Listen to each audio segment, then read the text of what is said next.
CBS 2's Lonnie Quinn live in the Stormwatch Center where he just got some new information. Lonnie. Yeah, the whole newsroom was buzzing because this, just came in 30 seconds ago. So let's get right to it. Here is your 5 o'clock update, and I've got some things here I really want to highlight.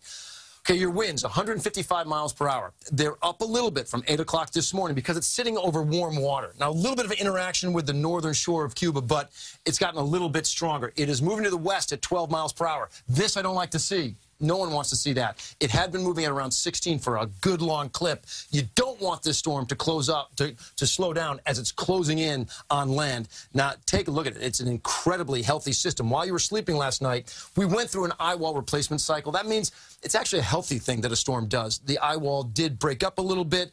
But what happens, the winds are a little small, a little weaker now, but it's a wider wind field. Yesterday, it was really tight. Hurricane force winds now are 70 miles.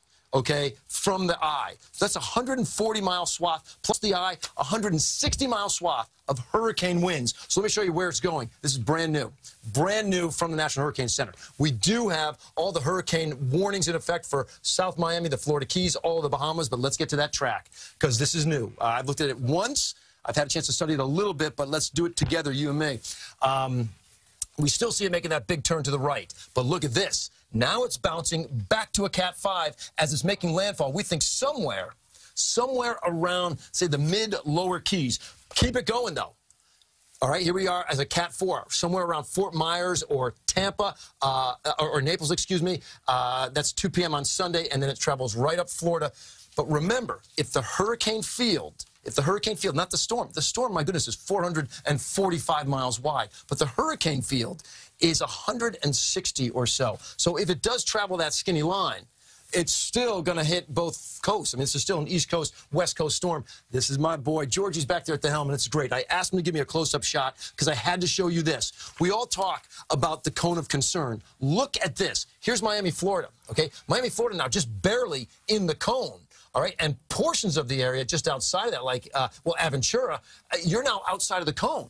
It doesn't mean you're not going to get effects, but all in all, looking better right now, a little better for the east coast of Florida, tougher for the west coast of Florida. But again, that wind field is big. I do believe it's going to affect both coasts, but it's not just the winds. It's not just the winds. This is Sunday, 2 p.m., still holding on to 145-mile-per-hour winds. It's also the storm surge. This is going to be a big deal. And my colleague, Vanessa Murdoch, you've got more on this, Vanessa. I know you've been working on this all day. What do you got? Well, we know that the surge, like you said, will be a huge impact. Some spots we think could see up to a 15-foot storm surge. That would be in that upper right-hand quadrant of the storm, the worst portion. Exactly where that will be, we do not know yet until the precise path is known. But nonetheless, storm surge warnings are out for much of the southern half of Florida, up through Naples as well as Fort Myers, all the way up the east coast, excuse me, to West Palm Beach. Significant life-threatening storm surge expected there. Just to give you a sense of what it means, at 3 feet, the surge is rising up the beach a bit, but that wall of water, when it reaches 6 feet, that's high enough to get into the